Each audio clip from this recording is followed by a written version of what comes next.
What's up? Happy Monday. Happy Monday. Well,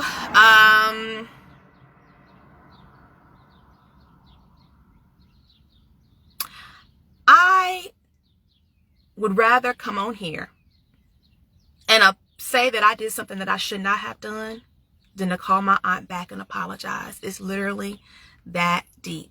Literally, I prayed about this several times since yesterday, but I'm like, you know what? To give myself peace, I'd rather admit it to everybody else than to call her back and apologize, because I'm just not going to do it. So let me explain Myra's dilemma.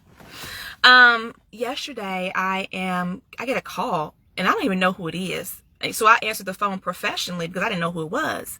Come to find out, it's my aunt. And I have not spoken to or seen my aunt and my grandma for 2 years. And when I was speaking to my aunt, I stopped her because I started to get a little bit upset. I said, you know what? The question that you're asking me, which really was an important question, because she talks to my son all the time. He could have said whatever to me. I said, you know what? I really don't want to have any more conversations with you, so please don't call me. And this is the reason why. It's deep. It gets deep. You know, when I say I left the faith that I love as being one of Jehovah's Witnesses because it was no longer safe for me, after telling over a dozen elders that my then husband was physically abusing me, I've dealt with a lot of pain from family as well. I've dealt with a lot of pain from family as well over the time. And I think people have always thought when I left that faith June 2020, she's got all this family in the truth that are witnesses. They would hold her down. She must just be stubborn. Let me tell you something. No, then none of my family members come and see about me through the time that I had left. They didn't come knock on my door and ask me, what's going on? Why are you hurting? What's happening? It wasn't like that. I think that that's kind of the perception people have had. But let me tell you why I'm on here today, because I had a conversation with my aunt. Like I said, the last time I saw my aunt and my grandma, who lived together, my grandma said to me, this is 2 years ago, we can't wait till he get a new wife. And my aunt supported that. And we got into this really big argument. And I told my aunt, it was very emotional. I told my aunt and my grandma, both survivors of domestic violence, both Jehovah's Witnesses. Remind you, at this point, I'm barely making it to the Kingdom Hall and I'm starting to lose my way. I tell my aunt, I am you. I am you. What I went through with him is the exact thing that you went through with your husband. And you divorced him. You can't tell me what I've been through. It was just a really bad conversation. And when my grandma, I feel like that was the most horrible thing a grandmother could say to her child. I feel like that conversation that I had over there, I said, when I left that day, I said, I'm never coming over here again. I'm done. This is abusive. I'm done. I deserve better than that. Because my aunt and my grandma, what they could have done is they could have tried to help. They could have tried to help. My aunt could have shared her experience about being a survivor of domestic violence, even with my ex-husband then, and say, look, this is what I went through with her uncle. This was the outcome. Let me see if I can be some type of support system. But even so, long story short, yesterday my aunt calls me. I didn't know who it was. And then what took place was, during this very emotional conversation, I used profanity like 3 times. I didn't cuss out my aunt. No, I didn't do that. But I did use profanity, and I felt so bad about it 3 times. But because of the fact that I haven't even spoken to her in 2 years, and then in the conversation, she's like, I didn't know you were going. Yes, you did. You knew. Yes, you did. Yes, you did. And if you didn't know I was being abused, you knew something was going on. You absolutely knew. I think maybe they forgot about the conversation. But the whole family knew that I was being abused. The whole family did. You know what I mean? So it was such a hurtful conversation. But I'd rather come on here and say that I was wrong than to call my aunt back and apologize. It's just, I'm not going to do that. I'm not going to do it, especially when I look at the fact that with my ex, he already had all these controlling behaviors. He was abusive to me even when we were teenagers and young adults. And for it to be a situation during the marriage when I'm trying to find help, I'm saying to him, my aunt and my uncle, our situation is so similar to theirs.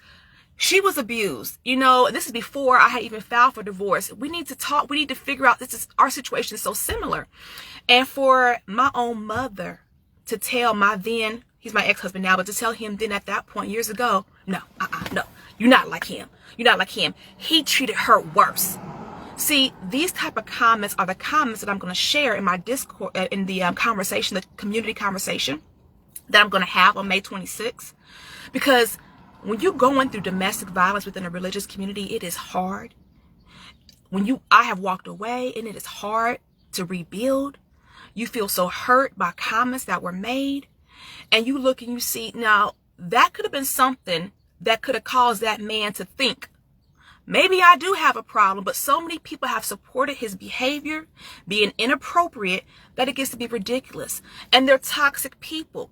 You can't take the word of my mother, because her mother was a victim of domestic violence, and that's how she died, as a victim of domestic violence, right? You can't, and too much of the family is got that, because domestic violence runs so deep in my family, they're not good people to listen to on this topic. And they have definitely been a problem for a very long time. And even when I spoke about just how the mindset, just crazy. And then even when we were talking yesterday, at one point she's like, wait, let me just tell you something. And at this point, I'm not saying the whole conversation wasn't negative.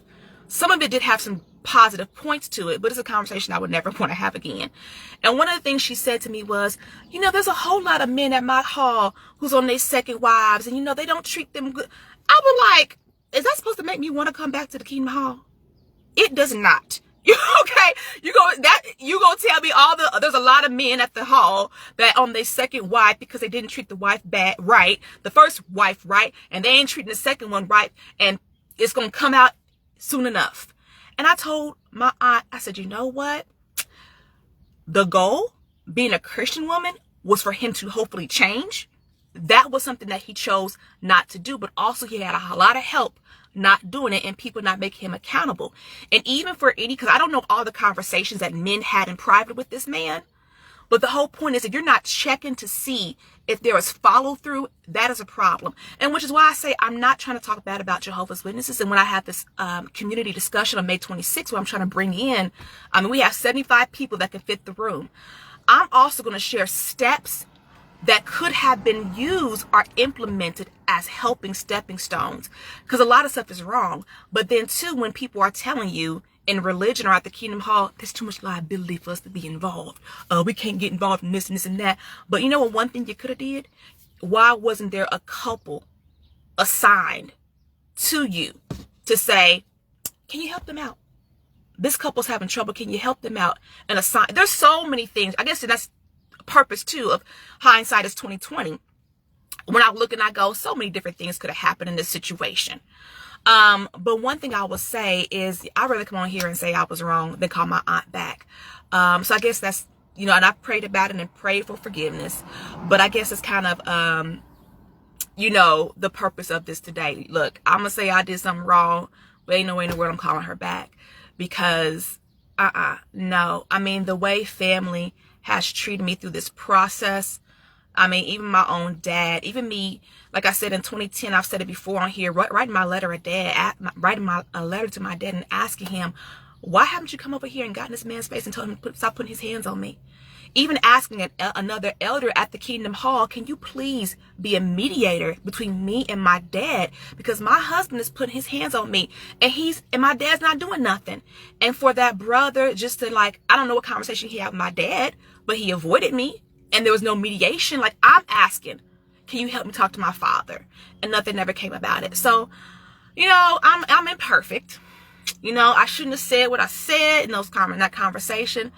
But I'd rather get on here and tell the world that I did something wrong than to call my aunt back and to apologize, because we haven't spoken for 2 years. Don't act like you didn't know something was wrong.